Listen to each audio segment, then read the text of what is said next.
Boa noite a todos, estamos dando início então a esta aula e uma aula que vamos trabalhar com aquela proposta da imersão no Antigo Testamento, uma imersão veterotestamentária, trabalhando com o próximo assunto na continuidade que nós estamos desenvolvendo dentro deste livro, que é o texto que nós estamos seguindo, que é organizado, tá? Por três autores, ou três teólogos e cientistas, que é o Thomas Humer, o John Daniel Muth e o Christoph Nihan, indicando que é uma obra de cunho histórico-crítico, tá? Outra questão também, cada capítulo, vamos ter nesta obra um autor que está trabalhando com a construção do texto. Então, dentro da aula de hoje, que vamos trabalhar a história do texto do Antigo Testamento, nós vamos ter como o autor responsável por esse texto o Adrian Chaker, tá?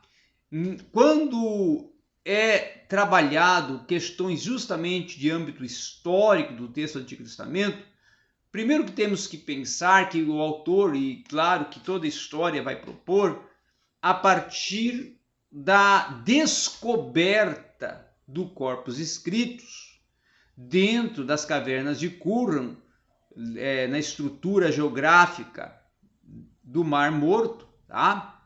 Que se encontra as cavernas de Qumran, que estavam sob a responsabilidade, porque eram locais de habitação dos essênios, tá? Que eram considerados uma seita e também um grupo de separatistas da época, já desde o período dos 400 anos de silêncio que já existiam, né? E também no período posterior, quando inicia-se ali a construção de todo o ambiente neotestamentário, já estavam desenvolvendo toda a sua forma de vida e desenvolvendo toda a sua forma de cultura, certo? Separatista. Uma cultura cética, tá?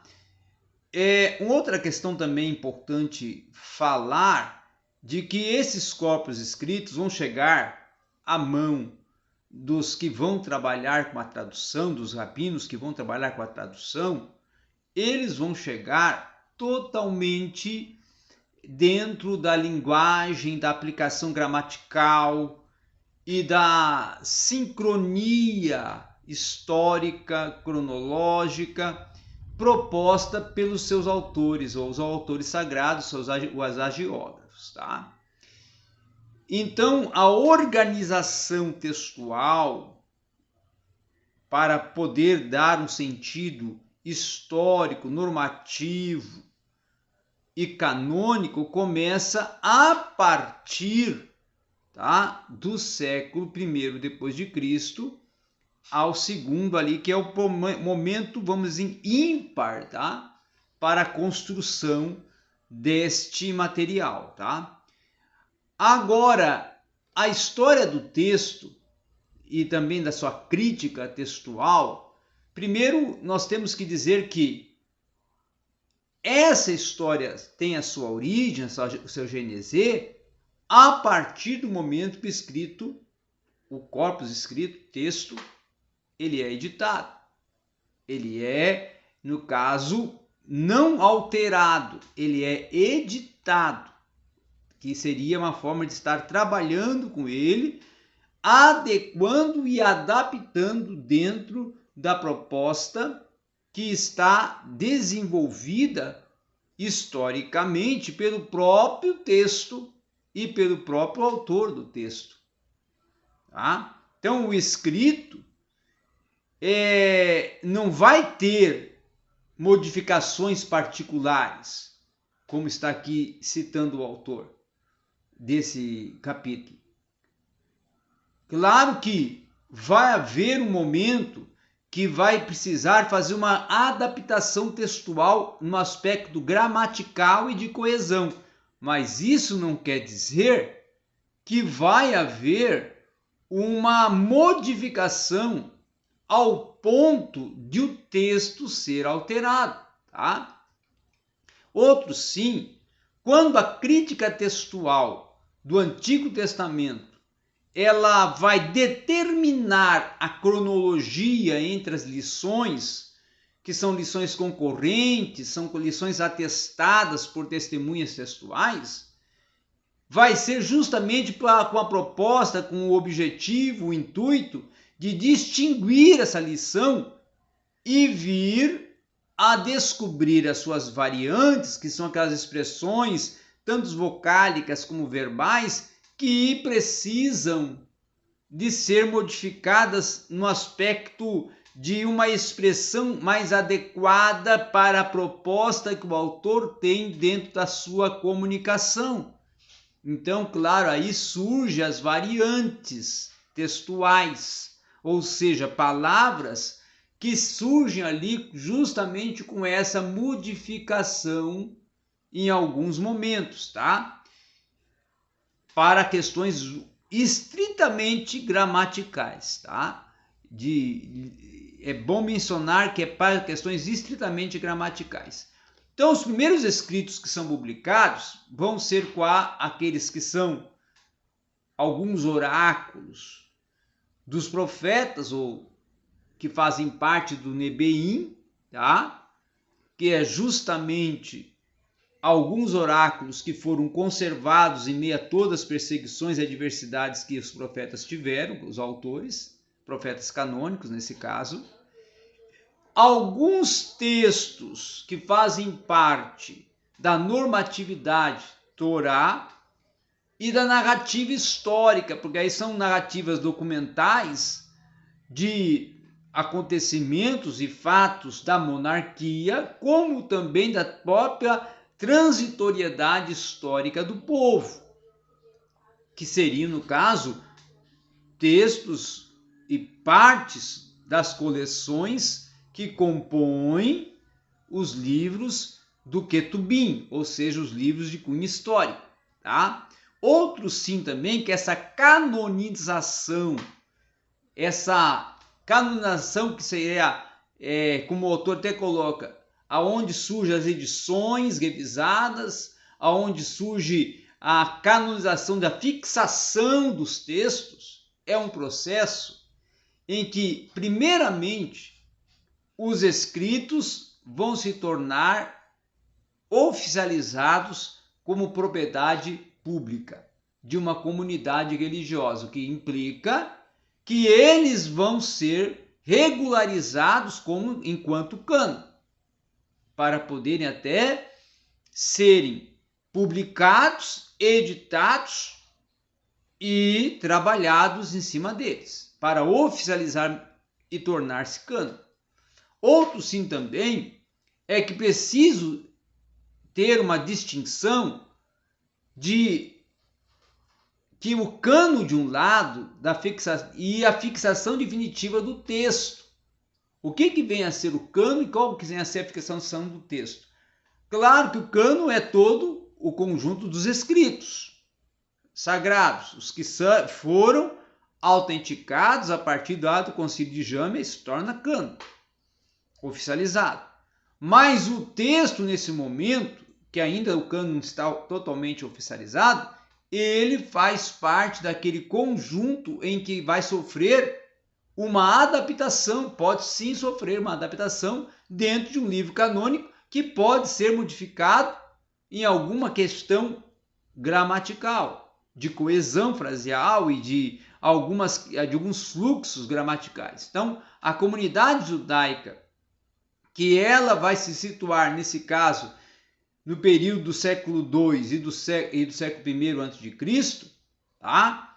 Que é justamente entre o século I e o século II, que está sendo trabalhado essas correções dos escribas, né?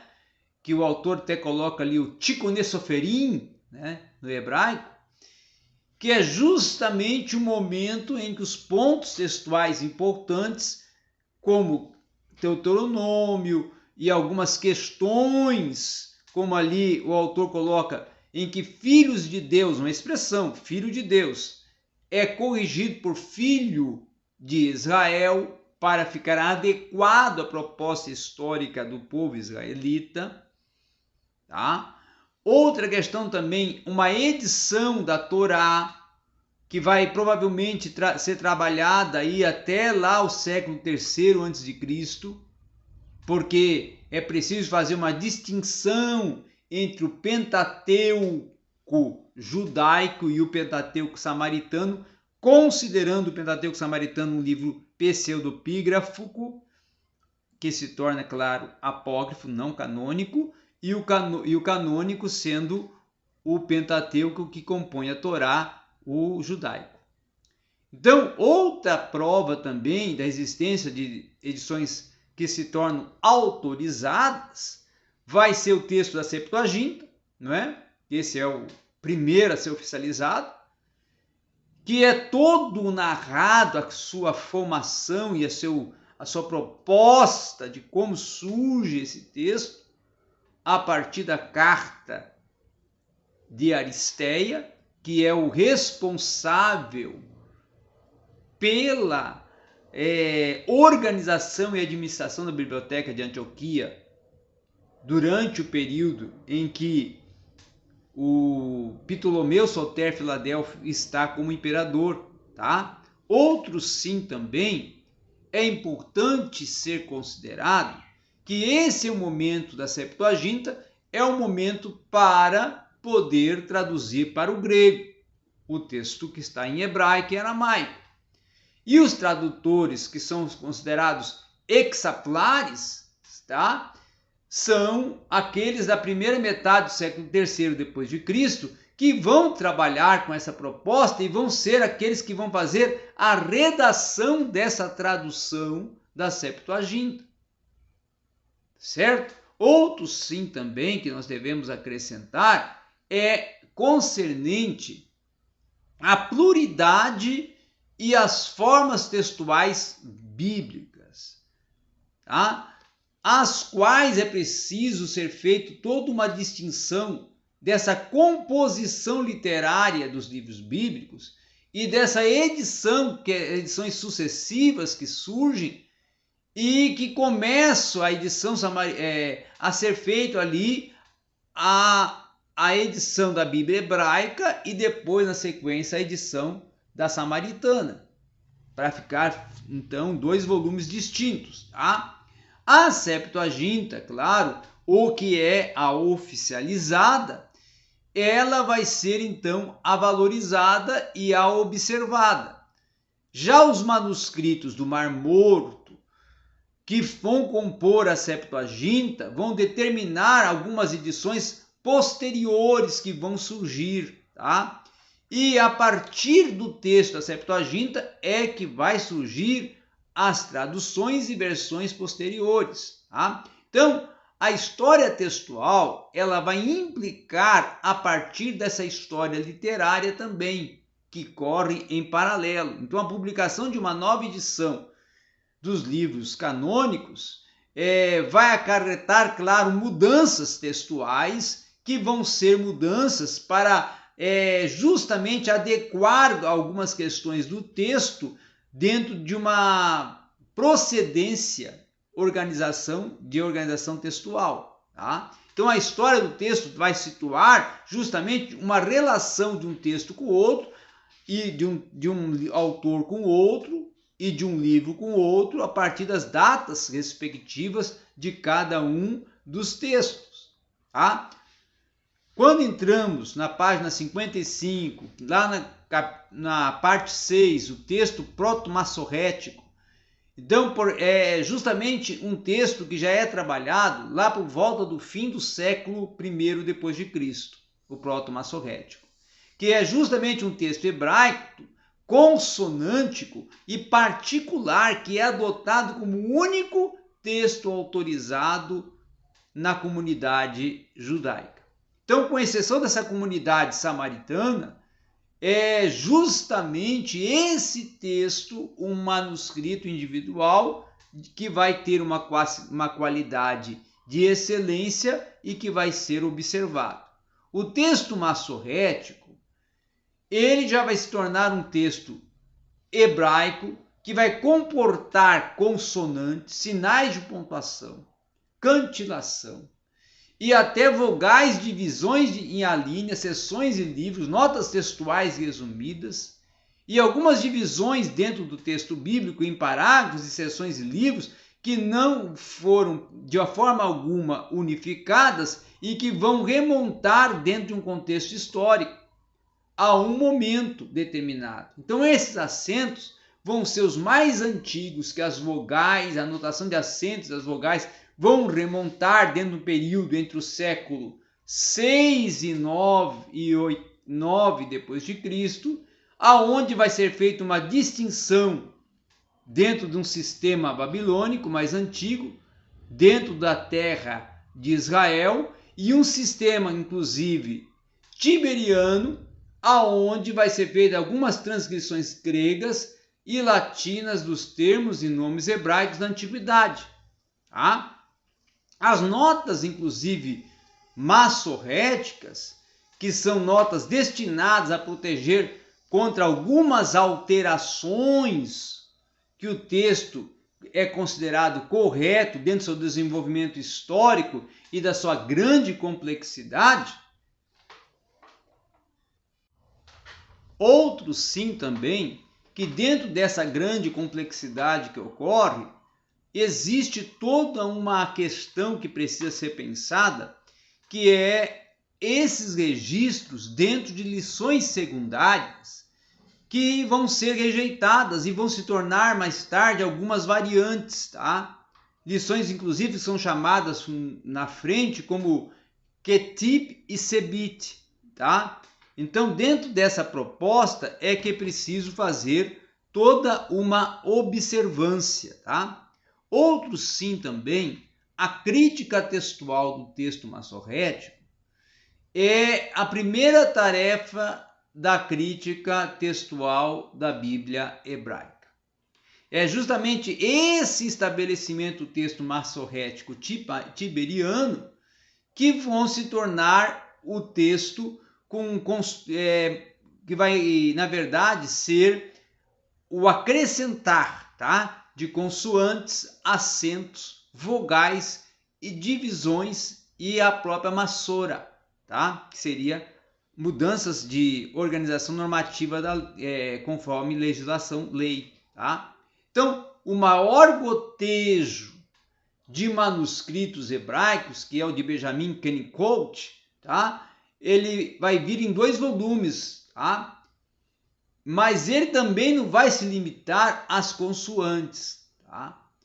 Depois vai se vir um outro, lá no período de 1784 a 1798, quando ele já vem em 2 volumes, que seria com variantes consonânticas e vocálicas propostas por Parman, tá? Uma outra questão também interessante ser pensado, que alguns autores vão trabalhar com a finalidade de uma mudança bíblica e hebraica e tornar o texto até mais eclético, trabalhando justamente questões relacionadas a algumas alterações dentro do Novo Testamento, como vão levar a tornar ali o próprio, vamos assim, a erudição da Bíblia hebraica, tá?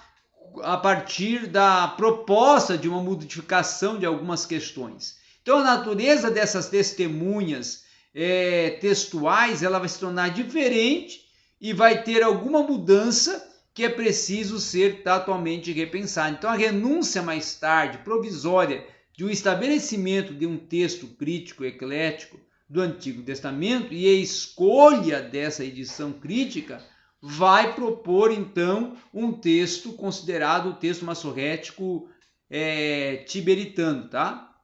Então, é dentro dessas questões que é preciso ser trabalhado, pensado, reconstruído e que é feito essa construção, tá? A contribuição das versões antigas, principalmente a da tradução da Bíblia e a da Septuaginta, ela pode ter toda uma mudança de testemunho textual, de uma alteração, de uma descoberta dos manuscritos do Mar Morto e de uma certa escalação e uma certa alteração de traduções, como o caso dos Targumins, que vão ser traduções aramaicas dos livros bíblicos, a Feshida, tá? Que vai se tornar depois conhecido como o Pesridô, tá? Que é uma tradução siríaca lá do século II depois de Cristo, a Vulgata, o próprio Saltério, a Septuaginta, com algumas traduções como a Cópita, que é uma versão etíope, a Armênia, tá? Aí vem, claro, cada uma com as suas adaptações, com as suas questões de coesão gramatical concernente à etnia, concernente ao idioma, concernente à cultura, à proposta sociopolítica, para todo um contexto é pensado, é trabalhado para se fazer essas versões e traduções. Então era isso que nós tínhamos para avaliar, analisar, abordar e estar tratando nesta aula, e assim fizemos. E na próxima aula nós já vamos partir para o ponto 10, a história do texto bíblico em síntese, que é justamente iniciando lá na página 59, e aí vamos seguindo. Acredito até que a próxima aula nós vamos fazer ela ao vivo, tá? Obrigado a todos.